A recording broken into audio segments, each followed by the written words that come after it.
Et on peut commencer. Donc, à nouveau, bonjour tout le monde.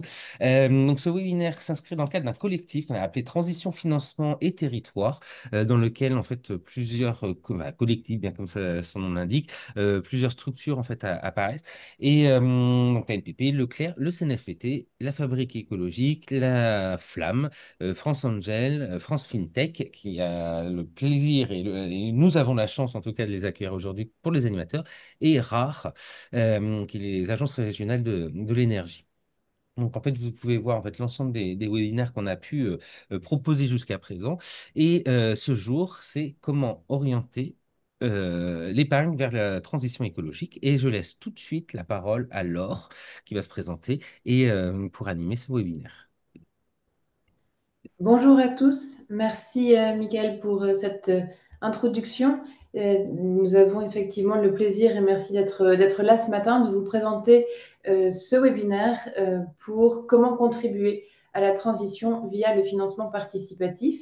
Et j'ai l'honneur ce matin d'être accompagnée de Mathieu Barbeau et Julie Bessette, qui sont responsables financement participatif chez Valorem, et de Alexis Delem, qui est président et fondateur de Avril, une marque de cosmétiques bio que vous avez sûrement déjà croisée dans de multiples points de distribution.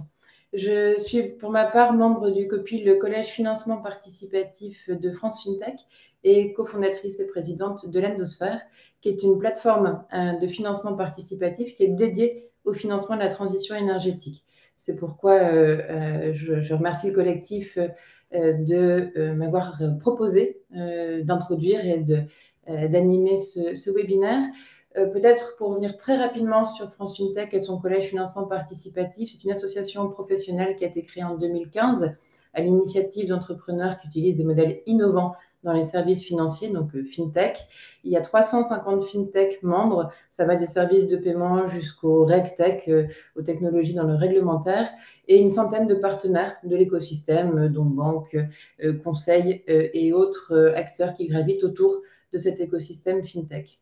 Et le Collège Financement Participatif est issu de la fusion l'année dernière de l'association Financement Participatif France, donc, dont l'Endosphère faisait partie depuis la création, et dont l'objectif est donc de représenter les acteurs du crowdfunding, notamment en termes de lobbying et de promotion, de visibilité du secteur.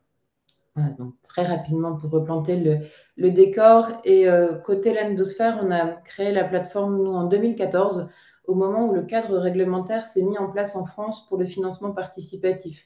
Avant 2014, il était possible de faire des appels publics à l'épargne via des prospectus et des démarches assez lourdes et complexes pour les émetteurs.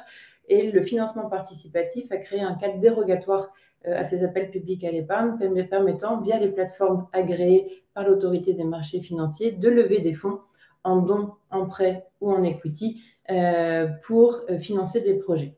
L'Endosphère, la raison d'être dès le démarrage, c'est de dédier cet outil au financement de la transition énergétique et écologique. C'était vraiment tout l'enjeu de l'Endosphère, et ça l'est toujours aujourd'hui, c'est de décarboner d'un côté les placements des investisseurs en démocratisant l'investissement dans les énergies renouvelables, qui est une classe d'actifs qui était auparavant plutôt réservée à des investisseurs institutionnels ou bancaires, et d'être un levier d'ancrage local et de financement en direct des projets à impact. Et donc en favorisant, et Valorem y reviendra, les riverains dans le financement des projets portés par les développeurs d'énergie renouvelable. Et aujourd'hui, l'Endosphère, c'est plus de 370 millions d'euros qui ont été levés via la plateforme, plus de 700 projets financés.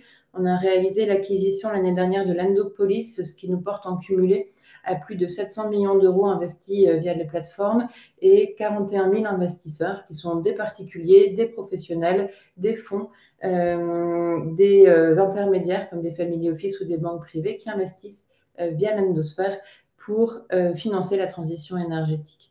On n'a à ce stade aucun défaut sur les projets que nous avons analysés, structurés et mis en ligne sur la plateforme, et avons versé plus de 34 millions d'euros d'intérêts depuis notre existence. Aujourd'hui, on est, avec ces chiffres, le leader français et européen dans le financement participatif de la transition énergétique, et on est le numéro 1 également pour les campagnes locales Donc, ces campagnes qui favorisent et qui ont des conditions préférentielles pour les riverains des projets.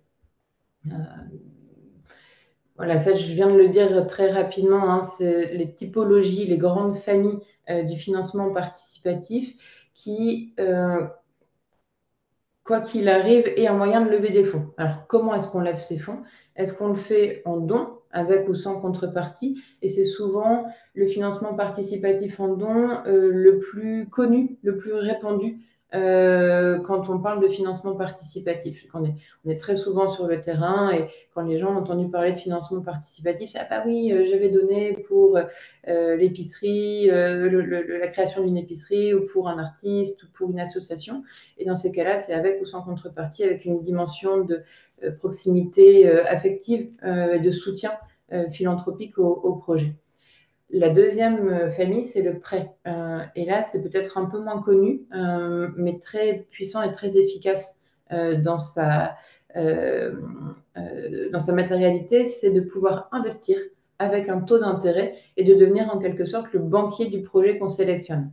Et donc, de venir contribuer aux côtés des fonds propres des porteurs de projets, aux côtés peut-être d'un financement bancaire, d'un financement par un fonds, de venir contribuer en tant que créancier au projet.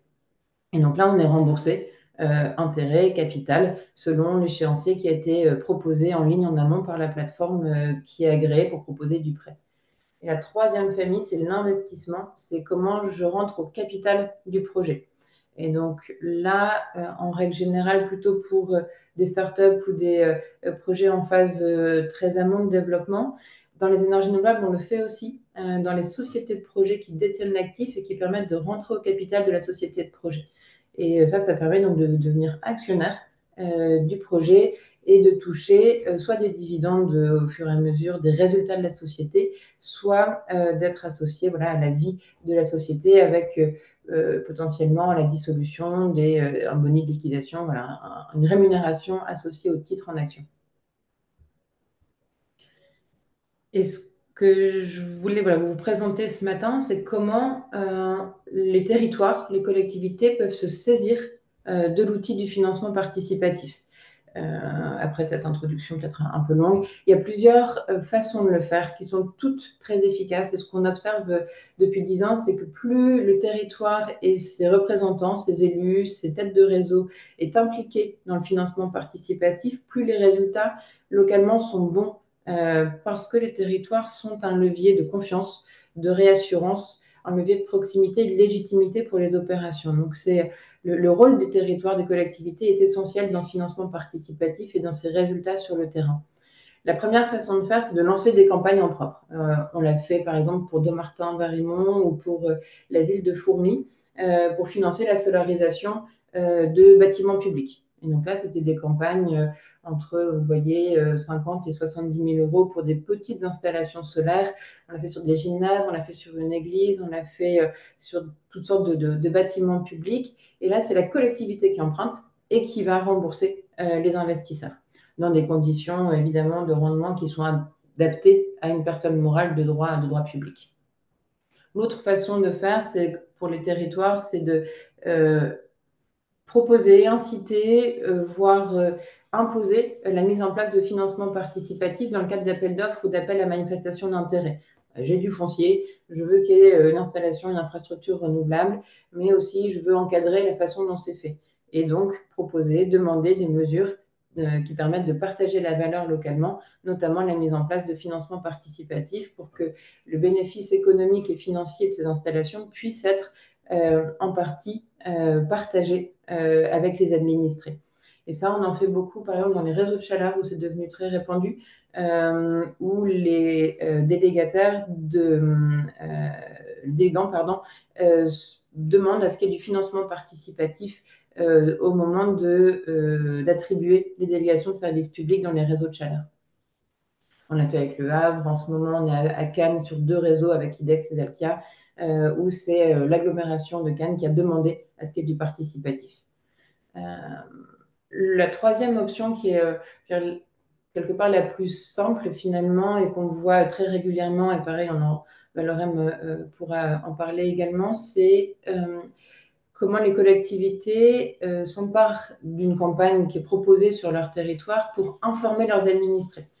Pour dire, voilà, il y a une campagne sur le territoire, on va faire une permanence d'information, on va le mettre dans le bulletin municipal ou intercommunal, on va le mettre sur le site internet, on va le mettre sur le logiciel type, l'application type Panneau Pocket, et donc informer au maximum les administrés d'un territoire pour qu'ils puissent, eux, se saisir de l'opportunité d'investir et de prêter à un acteur privé, pour le coup, un développeur d'énergie renouvelable qui développe un projet sur leur territoire. Et donc là, on avait dernièrement des opérations pour un renouvellement de parc éolien, où on remplace les vieilles machines par de nouvelles, où les élus ont été très moteurs, ont été vraiment des parties prenantes très actives dans l'information aux administrés, avec des permanences, avec de l'affichage, avec des relations presse aussi dans la presse quotidienne régionale, et également pour le projet agrivoltaïque de Trénou, dans le Loiret. L'agrivoltaïsme se prête beaucoup à ces opérations d'information, dans la mesure où ce sont par nature des projets qui fédèrent un grand nombre de parties prenantes sur les territoires, sur les agriculteurs, les collectivités, les chambres d'agriculture, les personnes qui vont éventuellement, si on suit toute la chaîne de valeur, distribuer ensuite les productions des exploitations qui accueillent une ferme agrivoltaïque. Donc, c'est la troisième façon pour les collectivités de s'emparer de ce financement participatif et de le favoriser sur leur territoire. Et le dernier, c'est d'investir en tant que prêteur ou en tant qu'actionnaire dans les projets. Et ça, c'est soit en direct dans la société de projet, en devenant actionnaire en qualité de collectivité, c'est possible, et, ou via des SEM pour pouvoir investir en qualité d'obligataire, donc de prêter avec un taux d'intérêt. Et là, on a vraiment les deux cas de figure, Lorraine y reviendra également, entrée directe au capital des projets ou financement obligataire via des sociétés d'économie mixte qui sont dédiées et qui peuvent facilement au niveau juridique investir dans ces projets. Et ça, ils peuvent le faire comme tout investisseur en s'inscrivant sur la plateforme avec les démarches nécessaires d'inscription et de crédit de compte pour pouvoir investir. J'avais remis quelques exemples de ces élus qui s'emparent des campagnes de financement participatif pour en faire un levier de pédagogie sur le territoire, un levier d'information sur la transition énergétique de façon assez globale, sur le contexte territorial, les politiques qui sont menées et comment le projet en question et la campagne de financement participatif s'inscrit dans cette démarche territoriale large portée par les élus. Donc, je ne vais pas vous lire les témoignages, hein, mais vous les aurez. Peut-être le temps que les personnes lisent les témoignages. Est-ce qu'il y a des types, enfin une typologie de projets finançables en fait que vous conseilleriez en fait voilà à mettre en avant? Est-ce qu'il y a des projets qui ne sont pas, enfin voilà, qui mobilisent pas en fait, hein, très clairement? Est-ce que vous aviez voilà justement après avec votre expertise un retour sur le sujet? Et d'autre part, sur d'autres, quand vous évoquiez enfin, de l'agro-voltaïsme, etc., l'agrivoltaïsme, est-ce qu'il y a, comment fonctionnent les contreparties? Parce que la base du crowdfunding, c'est sur c'est sur ce deal, en fait, entre le financeur et la contrepartie. Alors, nous, on est dédié vraiment au financement de la transition énergétique chez l'Endosphère. On accompagne les développeurs d'énergie renouvelable qui vont développer, financer, construire, exploiter des projets d'énergie renouvelable, Oui. principalement éolien, solaire. Le solaire est devenu la majorité des projets qu'on finance, quasiment les deux tiers. Un petit peu de méthanisation, d'hydro, de rénovation énergétique du bâtiment. Tous ces projets rencontrent une très bonne dynamique de collecte. Euh, Parce que dans notre base des 41 000 investisseurs, le dénominateur commun, c'est de vouloir donner du sens à son épargne. C'est comment, avec mon argent, je peux être sûr, certain, de façon fléchée, transparente, que je finance la transition énergétique. Et donc, après, il y a des personnes qui vont financer plus facilement du solaire que d'éolien, d'autres qui vont avoir leur point de vue sur la méta par rapport au solaire. Donc, voilà, après, chacun fait, j'allais dire, ses courses sur le portefeuille des projets que nous mettons en ligne et créer son propre portefeuille d'investissement. Mais ce dénominateur commun, c'est donner du sens à son épargne sans sacrifier la performance du placement. Hmm. Aujourd'hui, la contrepartie, ce n'est pas d'avoir des kilowattheures en plus sur sa facture. Hein. Ça, on ne peut pas aujourd'hui, dans la façon dont le réseau et le marché est structuré. En revanche, c'est de toucher, comme un financeur, j'allais dire, classique, un retour sur investissement. Et le taux Ok. d'intérêt aujourd'hui, il est entre 6,5 et 8,5% par an. Et donc, les personnes qui vont investir 1 000 euros ont leur échéancier. Alors, on commence à partir de 50 euros ou 100 euros selon les campagnes. Et on peut Mhm. avoir des investissements, des tickets unitaires qui vont jusqu'à plusieurs centaines de milliers d'euros sur des opérations. Et donc, c'est vraiment un placement avec un taux d'intérêt, une rémunération associée à ce placement, avec un risque en face, hein, un risque de retard ou de défaut de l'émetteur qui est bien expliqué sur chaque page de projet et qui est bien encadré. Notre travail à nous est de bien structurer les financements et de mettre en place les sûretés nécessaires pour apporter des gages de solidité du remboursement en cas de difficulté pour l'entreprise qui va emprunter. D'accord. Très très clair. À tous les participants, n'hésitez pas à interagir via l'espace de discussion et je vous laisse la parole là. Ça, c'est ce que nous pouvons mettre en place donc, pour favoriser les riverains des projets. Euh, L'enjeu, alors, il y a plusieurs profils d'opérations. Il y a celles pour lesquelles la volonté du développeur d'énergie renouvelable ou de la collectivité, en tout cas du porteur de projet, est vraiment de favoriser localement et de permettre parfois quasi exclusivement aux investisseurs locaux d'investir. Et le financement participatif le permet dans la mesure où nous pouvons restreindre à des périmètres géographiques l'accessibilité au projet et la capacité d'investir. Donc, par exemple, là, c'est un projet que nous avons présenté dernièrement qui était ouvert en priorité aux habitants de la com de com Vendreuve-Soulannes, qui avaient, eux, un taux à 8% et pouvaient investir un maximum de 10 000 euros. Et ensuite, on ouvrait la campagne au bout de 15 jours ou 3 semaines en périmètre successif, à l'aube, et ensuite éventuellement au département voisin si on en avait besoin pour atteindre l'objectif de collecte. Et les riverains ont donc une exclusivité temporelle, donc ils peuvent investir avant les autres investisseurs, et ils ont aussi des conditions préférentielles avec un taux d'intérêt supérieur et un montant maximum d'investissement supérieur. Donc ça permet vraiment de mettre le projecteur, la priorité sur les riverains des projets et construire, être un levier de construction de l'ancrage local et de partage territorial de la valeur, ce qui est essentiel aujourd'hui dans l'ensemble des outils permettant un développement le plus harmonieux possible de ces projets sur leur territoire. Et nous accompagnons ces modalités d'investissement par de la communication territoriale.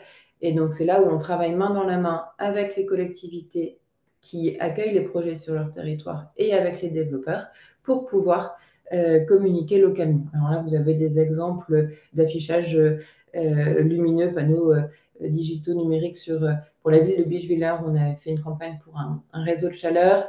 Les applications en ligne qui fonctionnent très bien pour les collectivités, une permanence d'information où les gens viennent au fil de l'eau poser leurs questions et avoir un accompagnement individualisé sur leur inscription et leur participation aux opérations. Et puis, je mets une retombée, hein, comme je viens des Hauts-de-France, j'ai choisi le courrier Picard, mais j'aurais pu choisir Ouest-France ou Midi Libre. Et donc, voilà, l'importance d'informer et de faire de la pédagogie. Ce qu'on observe, c'est qu'il y a souvent un gros déficit de pédagogie sur la transition énergétique, sur le secteur énergétique au Allô? sens large, et également sur Coucou. les sujets de financement. Faire la différence entre investir en dette ou en action. Le financement participatif, non, c'est pas du don, vous allez bien avoir un retour sur investissement et mal. Pouvoir prendre le temps d'expliquer et de faire de la pédagogie financière qui est tout aussi essentielle pour ces opérations et cet ancrage local que de la pédagogie sur la transition énergétique. Et c'est pour ça qu'on travaille bien le plan de communication, les messages avec la collectivité et avec le développeur. On a une question qui est extrêmement intéressante, comme toutes les questions, mais celle-ci, notamment dans le contexte électoral qui va arriver. Comment on peut communiquer en fait en période de réserve électorale? Est-ce qu'il y a un cadre juridique qui encadre justement la possibilité de communiquer sur sur le financement participatif? Alors, bon, enfin, la réserve électorale s'applique hein, sur le financement participatif comme sur tous les sujets. C'est pour ça qu'il y a quelques opérations qu'on lance avant qu'on rentre dans cette période de blackout de communication territoriale. Mais on peut continuer, enfin, les développeurs peuvent continuer évidemment à informer. Et pour les élus, c'est un peu moins, c'est moins facile, c'est moins évident de le faire. En revanche, on peut continuer à proposer ces permanences d'information et c'est l'Endosphère, c'est la plateforme qui réalise les supports et qui va les diffuser. Donc la collectivité sera moins en avant Hmm. ou ne le sera pas, mais ça n'empêche pas de mettre en place ces opérations et de pouvoir avoir cette information territoriale qui est de toute façon réalisée et diffusée par l'endosphère ou par le développeur. Une autre question, alors, monsieur ou madame B, est-ce que ce serait possible de peut-être savoir enfin, de quel territoire vous émanez? C'est plus en lien avec votre structure, voilà, elle travaille avec, alors je lis juste la question, hein, avec l'ensemble des opérateurs ou avec des partenaires? Comment vous travaillez avec les collectivités et les Alors, opérateurs? on travaille avec l'ensemble des collectivités, soit en direct si ce sont les collectivités qui empruntent pour leurs projets d'énergie renouvelable, soit de façon, alors, tout aussi directe, hein, parce que le lien est sans intermédiaire, mais pour des projets portés par des acteurs privés sur leur territoire. Mais on travaille vraiment en direct avec les élus, avec les équipes, et vraiment ce qu'on fait, c'est avant chaque opération une présentation de l'endosphère, de la façon dont on fonctionne, du financement participatif, pour répondre en amont des opérations à toutes les questions des élus ou des agents territoriaux, pour qu'eux-mêmes puissent ensuite voir comment ça s'intègre dans leur politique, leurs actions de communication, leurs actions d'information sur le terrain. Et on se met d'accord sur ces actions d'information qu'ensuite on se répartit en fonction justement des équipes et du temps disponible pour chacun. Très clair, merci beaucoup.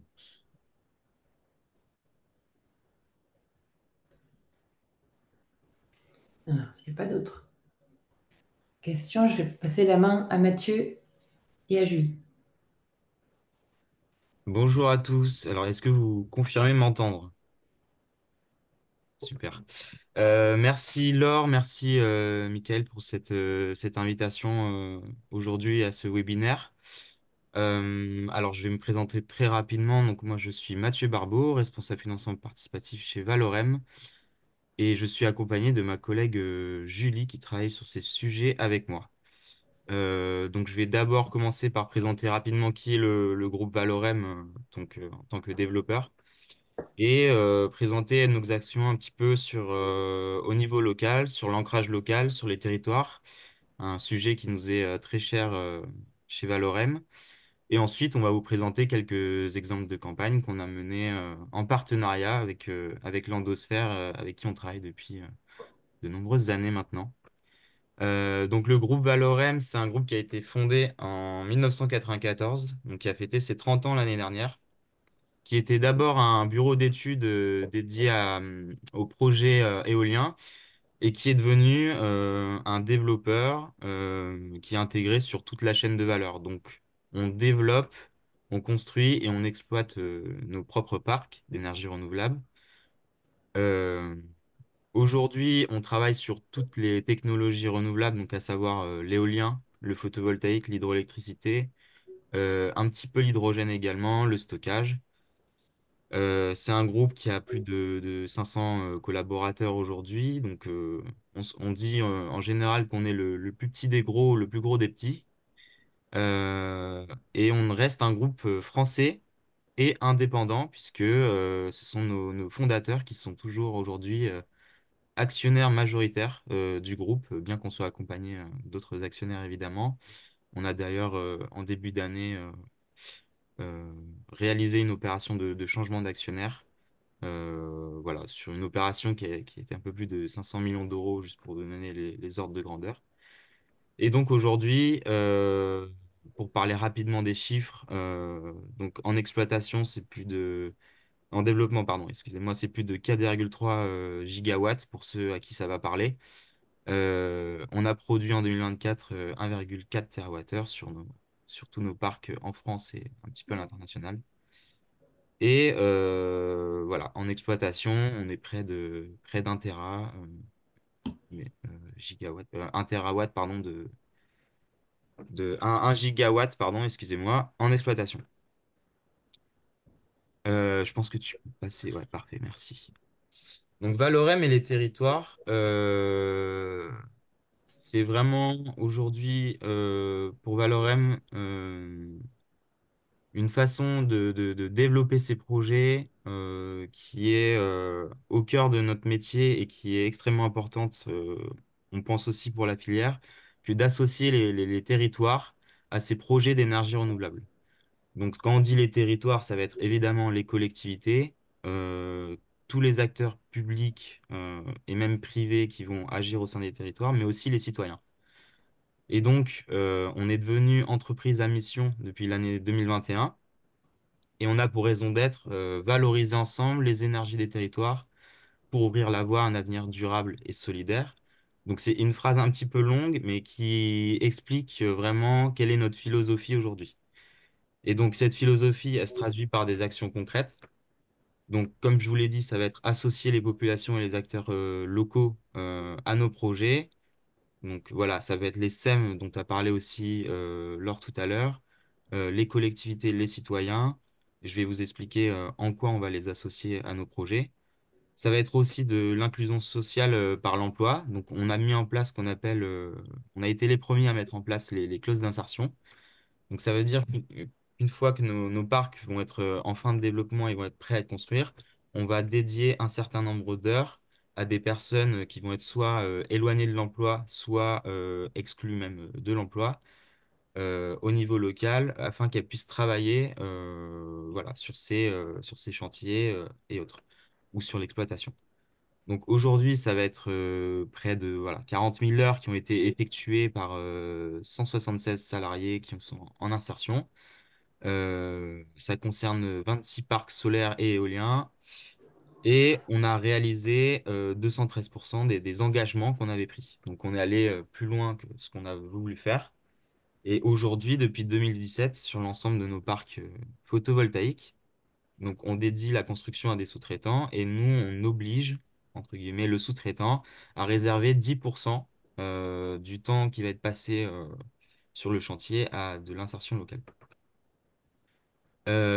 C'est aussi de la lutte contre la précarité énergétique avec notre fonds de dotation et slash fondation Watt for Change, donc qui va accompagner des associations locales euh, à, à faire des actions pour lutter contre la précarité énergétique. Donc, ça peut être voilà, des actions pour de l'isolation, pour l'accès à l'énergie de manière générale. Et Watt for Change a également une antenne qui s'appelle Watt Solidaire et donc qui va poser des panneaux photovoltaïques sur le toit des ménages qui sont en situation de grande précarité afin de financer le reste à charge pour les travaux de rénovation énergétique de leur logement. Voilà, donc je vous passe un petit peu le détail, mais en gros, la vente d'électricité des panneaux va permettre d'avancer un loyer voilà, assez considérable parfois pour les ménages pour qu'ils puissent financer ce reste à charge. Parce qu'en général, on a un accompagnement de l'État pour les travaux de rénovation énergétique, mais il y a un reste à charge pour ces ménages qui n'ont pas, qui sont donc très précaires et par définition n'ont souvent pas de trésorerie pour avancer ces fonds. Et ça va aussi être, d'une manière plus générale, de partager la valeur, donc la valeur économique de nos projets pour en faire des retombées positives pour le territoire. Donc évidemment, ça passe aussi par les taxes, hein, ce qu'on est obligé de payer, etc. au niveau local, mais aussi des actions concrètes qu'on va mener au niveau du territoire. Donc ça va être proposé par exemple des offres de fourniture d'électricité verte, des offres de participation en direct via actionnariat des collectivités locales au capital de nos sociétés de projet, parce que ce sont des sociétés de projet qui vont porter en direct les parcs d'énergie renouvelable. Et évidemment, le financement participatif dont on parle depuis ce matin pour associer les citoyens au projet. Voilà, donc j'ai rajouté aussi qu'on était adhérent de la Fédération des EPL depuis 2022. Et donc, le financement participatif chez Valorem, c'est quelque chose qui est vraiment historique chez nous, euh, puisque, comme je vous l'ai dit, ça fait partie de toutes ces mesures d'accompagnement, d'intégration locale. Et c'en est même devenu un métier et un service au sein du groupe Valorem. Je pense que c'est assez inédit dans le secteur. C'est-à-dire qu'il y a vraiment un service dédié financement participatif, dont je fais partie, vous l'aurez compris, et Julie également. Donc, on est pionnier de la mise en place de cette méthode d'intégration des citoyens à nos projets depuis 2012.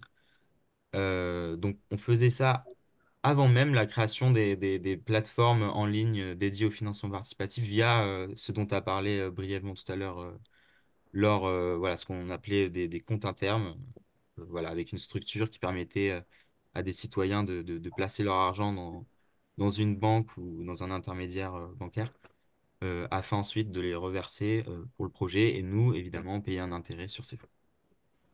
Euh, donc aujourd'hui, c'est évidemment une manière d'impliquer les citoyens locaux, les collectivités dans nos projets.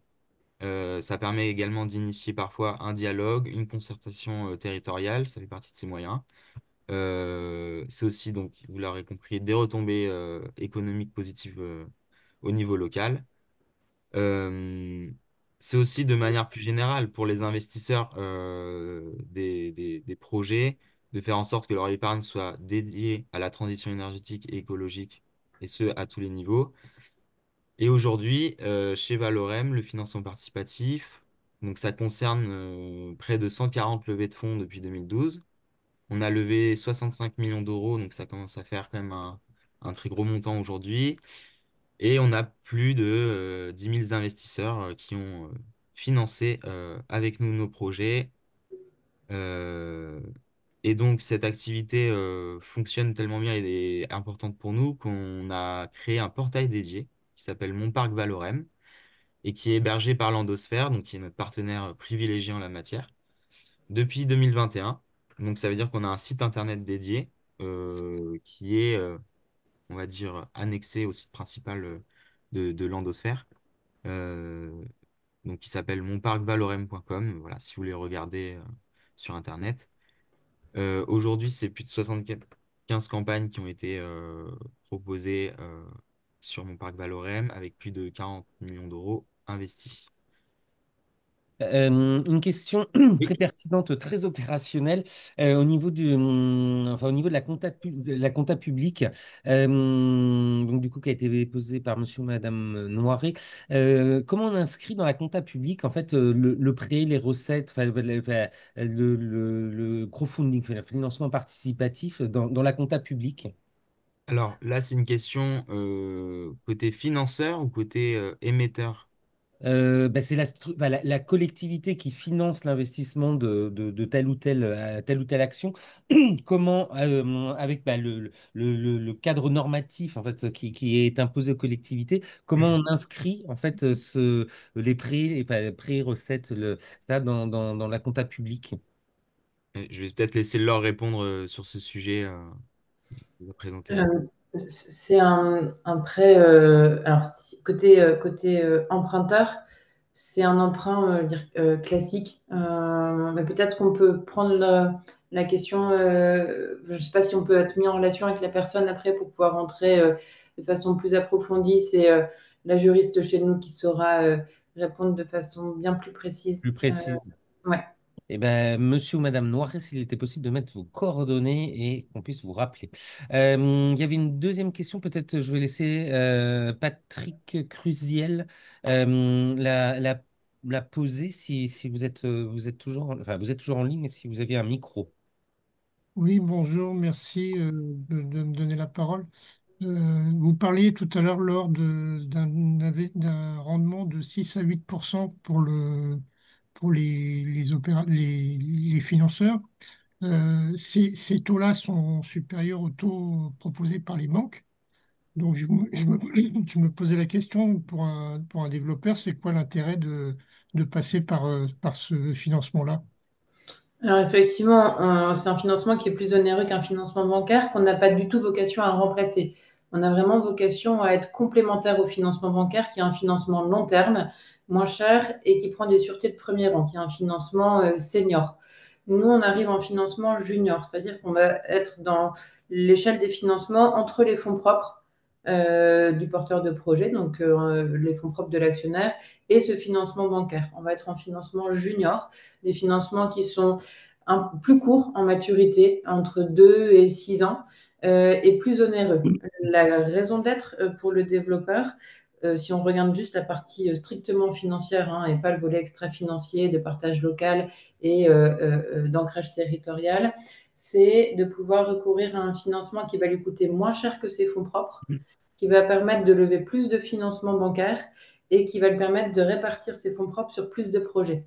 Donc, c'est vraiment des arbitrages financiers chez les développeurs pour pouvoir mettre la bonne proportion de financement junior dans chacune des sociétés de projets qui portent les projets d'énergie renouvelable. Merci pour cette réponse très claire. Cher André, tu es avec nous. Je te laisse réagir en fait en complément de ton... Oui, j'évoquais simplement l'actualité avec cette levée par le Shift Project, que vous savez, un centre de ressources sur les questions de la transition. Et Mhm. c'est une levée à l'échelle nationale et qui a très bien marché. Donc, effectivement, comme le disait Laure, il faut des projets très lisibles, très locaux, très concrets. Mais on a aussi une réserve, une disponibilité de nos contemporains pour financer des projets qui ont une ampleur, une vision plus hors sol et une vision de principe comme Shift Project. Donc ça me paraît intéressant. Ce qu'il faut souligner aussi sur l'aspect local, c'est l'importance des retombées pour le territoire. Quand on construit une opération avec des opérateurs locaux, que ce soit les décideurs, les financeurs ou ceux qui réalisent les entreprises, on a beaucoup plus de retombées indirectes sur le territoire aussi. C'est un avantage de long terme qu'il faut prendre en compte quand on est responsable territorial. Mhm. Je vous rejoins, André, hein, indépendamment ouais, des moratoires, des amendements qui passent en douce comme ça et qui sont évidemment et heureusement rejetés, et de ce brouhaha médiatique qui laisse entendre que les Français seraient contre la transition énergétique. Nous, ce qu'on observe, c'est que c'est tout l'inverse. Et sur le terrain, les études, les analyses sérieuses, les sondages le disent et le répètent année après année. Les gens qui accueillent des infrastructures d'énergie renouvelable sur leur territoire sont les premiers à les soutenir avant, pendant et après les installations d'éoliennes ou de parcs solaires. Et c'est vrai que c'est, surtout dans ces périodes électorales qu'on va traverser, c'est parfois un vrai enjeu pour les élus que de s'affirmer en tant que soutien pour la transition énergétique. Mais nous, ce qu'on voit, c'est qu'il y a une vraie majorité silencieuse qui accompagne cette transition, qui a envie de cette transition et qui finance cette transition sur les territoires. Je j'aurais pas dit mieux. Merci, merci. Mathieu, pardon, on vous a coupé dans votre élan. Je vous relaisse la parole. Aucun problème. Est-ce qu'on a un petit peu de temps encore pour présenter quelques exemples de projets, parce que je voudrais pas Bah, au moins un. quitter. Au moins un. D'accord, très bien. Bon, bah, je vais m'en occuper, du coup, Julie, si tu m'entends. Euh, on va prendre celui. Bah, celui-là est très bien. Déméter, donc c'est un. Pardon, excusez-moi. C'est un projet de démonstrateur agrivoltaïque.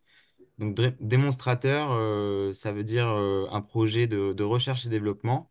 Donc, une plus petite structure que serait un grand parc photovoltaïque et qui a pour but, en fait, de démontrer quel impact va avoir la centrale photovoltaïque sur les cultures. Donc, on a aussi une zone témoin. Donc, c'est un projet qui est en partenariat avec l'INRAE. Et donc, on a une personne voilà, qui a été détachée de l'INRAE chez Valorem pour étudier la production de ce parc, donc tant au niveau énergétique qu'agricole, et de voir s'il y a bien fait ou non voilà, des panneaux solaires vis-à-vis des cultures. Donc voilà, un projet de R&D assez innovant pour nous, donc qui est situé dans les Landes et qui concilie donc production d'énergie locale et exploitation des cultures agricoles. Pourquoi ça concilie les deux? Parce que justement, vous l'aurez compris, on met des panneaux au-dessus des cultures, mais aussi on a prévu que les cultures soient ensuite vendues pour de la revente en circuit court au niveau local. On a également signé un contrat d'achat voilà, de l'électricité en direct pour décarboner la consommation du groupe les Mousquetaires.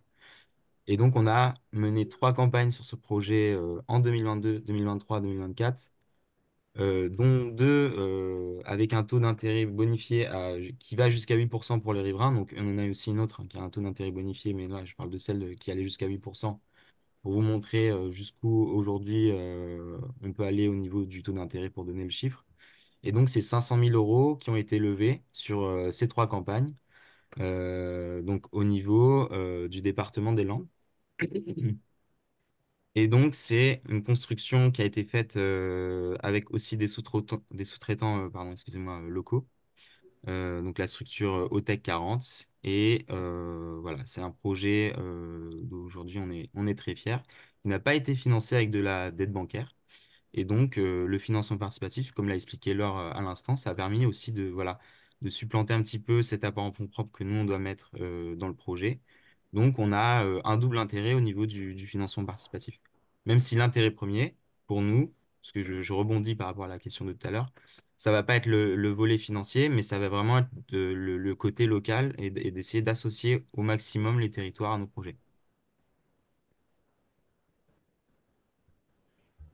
Je passe les deux autres exemples que vous aurez dans la présentation et qui relèvent de la même philosophie globale hein, de Valorem, d'associer dès que possible et au maximum les acteurs publics ou les SEM Oui, au capital et au on n'a financement pas parlé des des sommes, effectivement. pour passer à Avril. Merci Laure de me passer la parole. Bonjour à toutes et à tous. Donc, je suis Alexis Delem et fondateur et dirigeant d'Avril, une entreprise que j'ai créée il y a 13 ans maintenant. Pour vous présenter Avril en quelques mots, nous on fait tous les produits de la cosmétique, aussi bien du maquillage, des produits de soins pour le visage, pour le corps, des produits d'hygiène, des produits pour les hommes, pour les bébés, etc.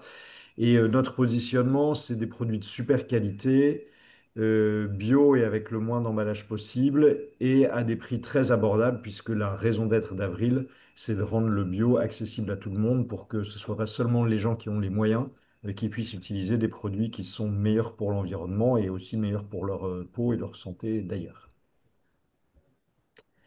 En fait, dès le démarrage, dès la création d'Avril en 2012, en matière d'environnement, on a fait deux choses très concrètes. La première chose, c'est qu'on a éliminé tous les emballages qu'on pouvait facilement éliminer. Par exemple, si vous achetez un dentifrice ou une crème de soin visage chez Avril, et le tube n'est pas suremballé avec un bel étui carton qui présente bien sur une étagère parce que ça n'a pas d'autre fonction que de finir à la poubelle quand vous arrivez chez vous. Donc évidemment, on a supprimé ces emballages. Et la deuxième action importante, c'est le simple fait que les produits soient certifiés bio.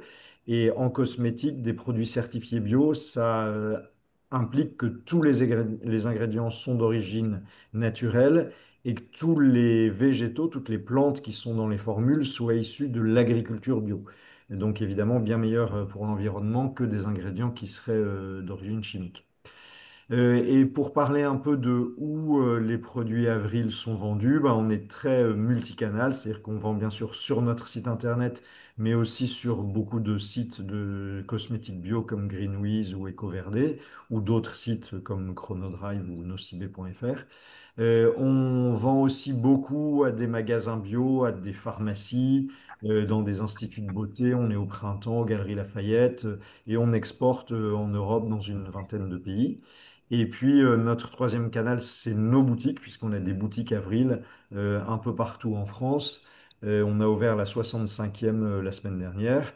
Voilà, donc une distribution assez large de nos produits. Alors en 2019, on s'est réunis dans l'entreprise pour écrire notre vision à 10 ans. On s'est dit qu'est-ce qu'on rêverait d'avoir accompli d'ici 2029. Et on a écrit quatre choses en matière d'environnement. On a écrit, ça serait génial si en 2029 on pouvait arriver à être zéro déchet. Ça serait top si on pouvait arriver à être zéro émission de carbone. Si on pouvait être à énergie positive, c'est-à-dire produire plus d'énergie qu'on en consomme. Et si on pouvait promouvoir une consommation juste, c'est-à-dire le contraire de la surconsommation. Et quand on a écrit, juste un petit mot pour cette ambition, quand on a écrit cette ambition, on savait que c'était ouais, très ambitieux, mais on s'est dit, c'est pas grave, on va le faire quand même si ça nous fait rêver, même si ça paraît pas réaliste aujourd'hui en 2019. Si ça nous fait rêver, on va l'écrire. Et du coup, ça va nous permettre de saisir chaque opportunité qui se présente pour tendre vers cet objectif qui peut paraître utopique aujourd'hui, mais peut-être qu'il y a des solutions qui émergeront d'ici 10 ans qui nous permettront d'arriver à cette ambition ouais, très élevée. Et de fait, depuis qu'on a écrit ça, on a réalisé plein de ce qu'on appelle des petits pas sur enfin, dans ces quatre domaines. En ce qui concerne la réduction des déchets, je ne vais pas passer en revue tout ce qu'on a fait depuis 2019, mais juste donner un ou deux exemples. On a lancé des gammes de produits solides, des shampoings solides, des déodorants en baume, des démaquillants en baume, donc qui du coup remplacent des flacons en plastique pour des shampoings liquides, et donc c'est moins de déchets. On a aussi beaucoup développé les recharges. Par exemple, pour tout ce qui est poudre, blush, fard à paupières, maintenant on les achète dans des petites enveloppes en papier, alors qu'avant, on les vendait dans des boîtiers en plastique jetables. Et on a lancé il y a un an maintenant un truc assez chouette qui n'existait pas d'ailleurs en 2019. C'est un système de recharge en pastilles à diluer dans de l'eau du robinet chez soi pour reconstituer du gel douche ou du shampoing ou du dentifrice ou de l'eau micellaire, etc. Et donc ça permet vraiment aux gens de réduire fortement leurs déchets. Voilà, je vais pas donner tous les autres exemples, mais il y a plein de choses qu'on fait depuis qu'on a écrit cette vision. Après, en matière d'émissions de carbone, pareil, je ne vais pas passer en revue tout ce qu'on fait, mais il y a deux, trois choses qu'on a décidées depuis 2019 qui sont intéressantes à souligner. Chez Avril, on prend jamais l'avion. Et donc, on a ouvert par exemple une boutique à Madrid l'année dernière. Quand je suis allé la voir, moi je suis basé à Lille, hein, j'ai pris le train de Lille jusqu'à Madrid. Et moi je trouve que c'est vraiment pas un problème, puisque dans le train je travaille, donc je vois pas où est le souci. Et en plus, évidemment, c'est beaucoup plus responsable que si j'avais pris l'avion. Après, il y a un grand pas qu'on a fait quand on a décidé de transporter nos marchandises via un transporteur dont les camions roulent au GNV. Le GNV, c'est du gaz naturel pour véhicules, donc c'est du méthane qui est issu de la fermentation de déchets agricoles. Et ce carburant émet 5 fois moins de carbone que le diesel. Donc ça, c'est donc tous nos gros clients qu'on livre par palette entière, comme le Printemps ou Monoprix, ou etc. On transporte ces palettes avec des camions au GNV.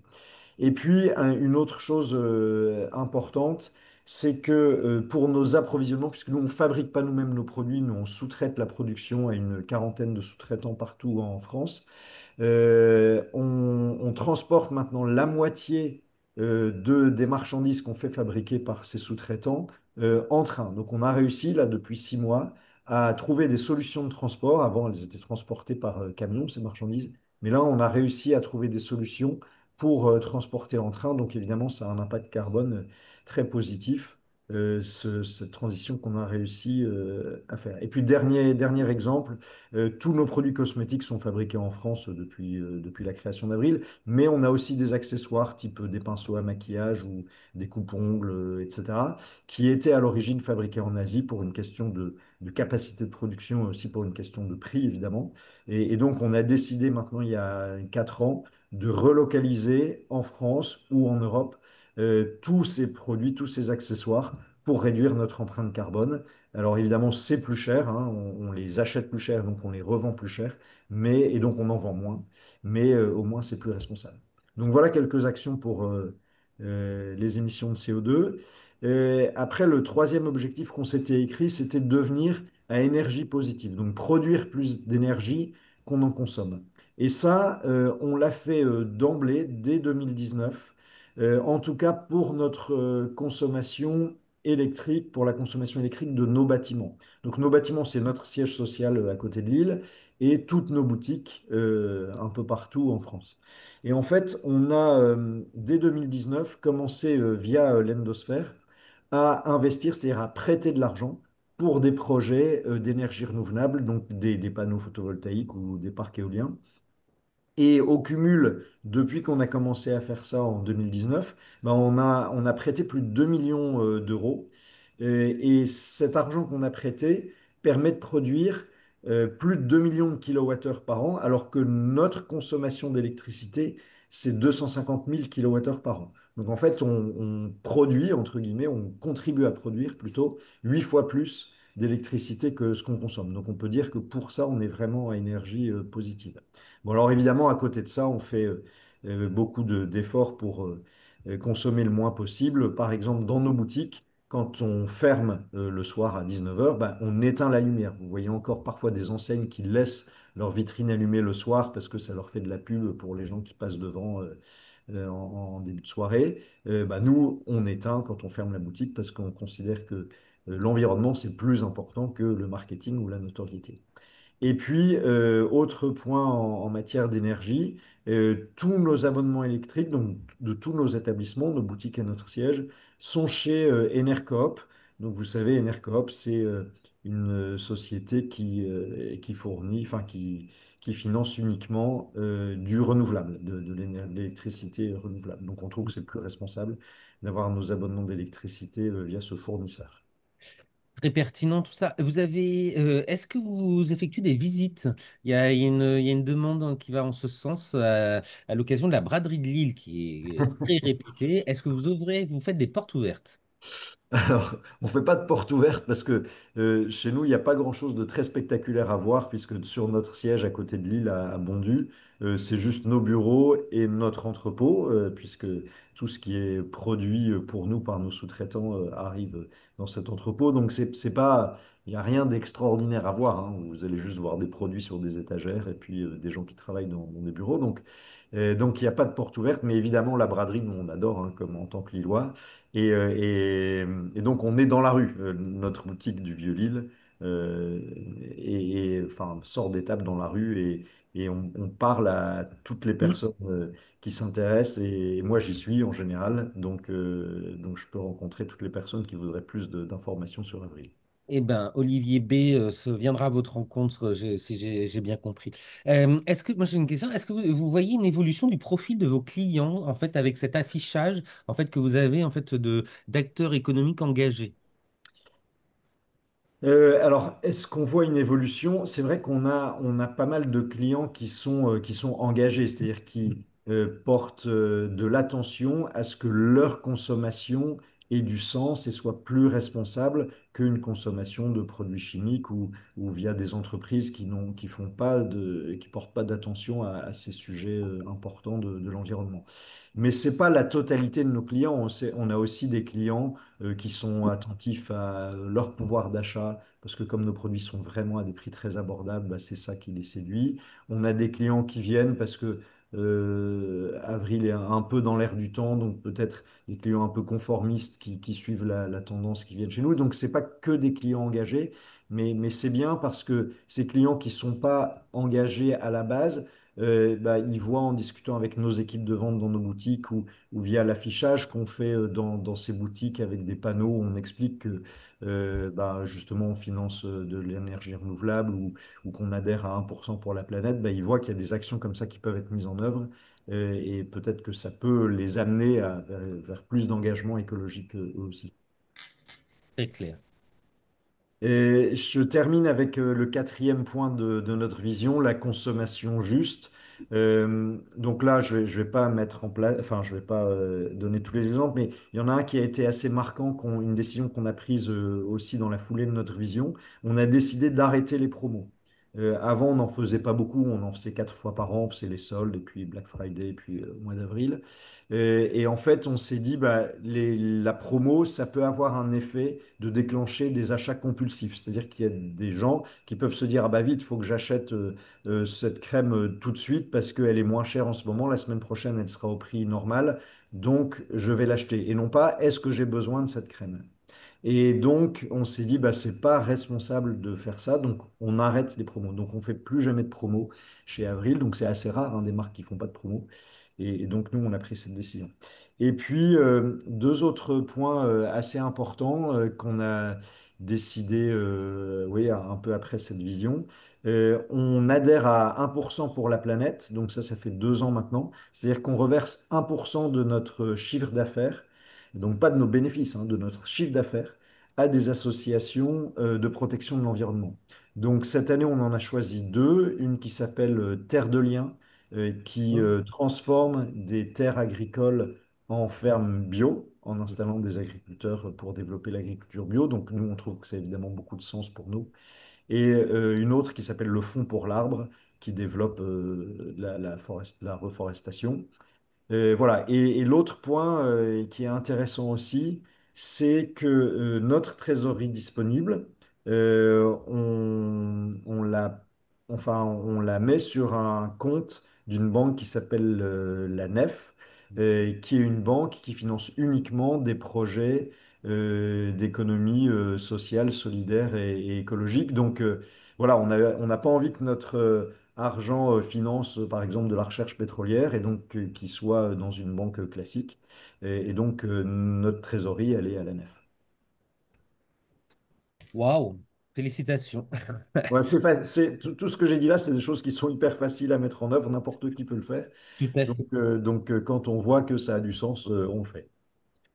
Une question sur... ah bah, vous avez deux questions. Est-ce que vous travaillez avec les chaînes hôtelières, d'une part, et d'autre, est-ce que les produits vendus en Espagne sont fabriqués en France?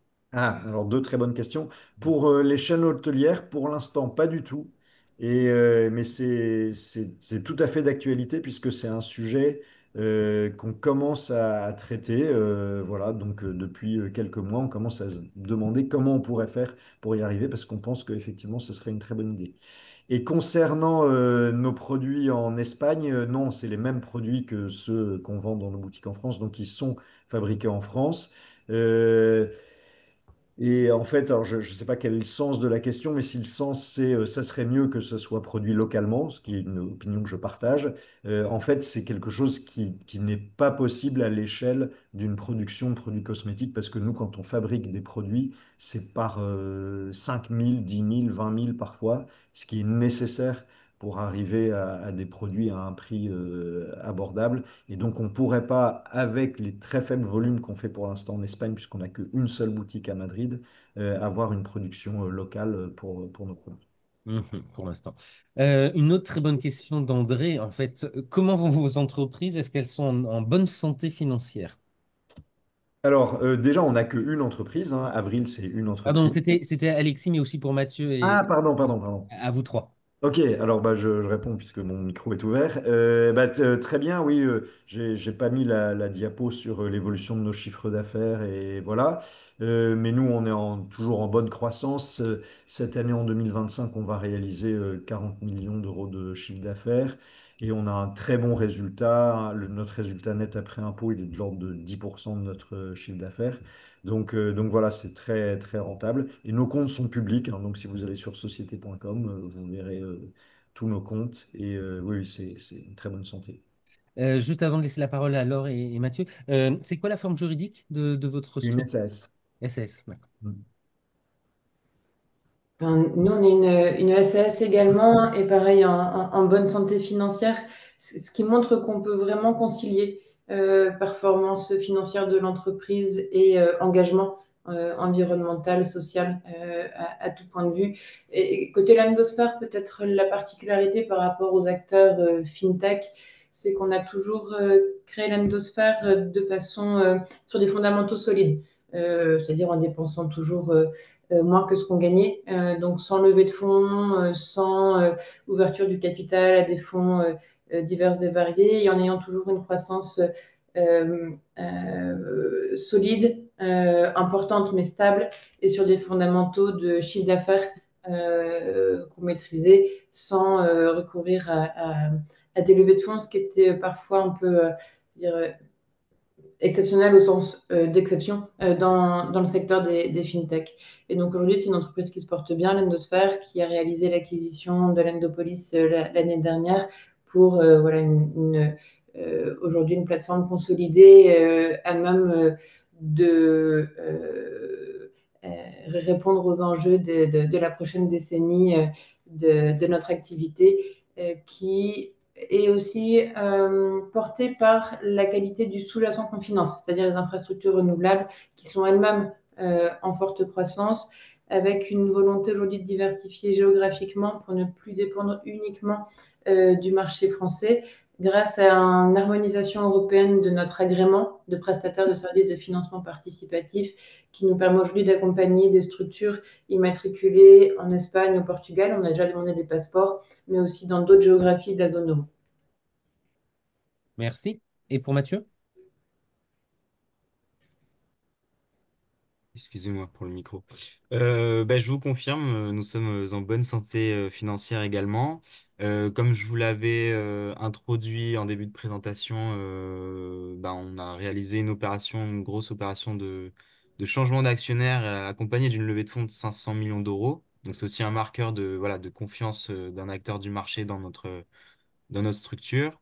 À titre d'exemple, moi quand je suis arrivé donc en 2022 chez Valorem, on était à peu près 300. Aujourd'hui, on est 550.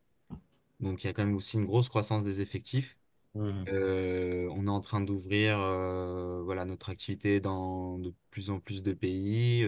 On a un chiffre d'affaires qui est en croissance sur les dernières années. Donc, voilà, on a une bonne santé financière a priori.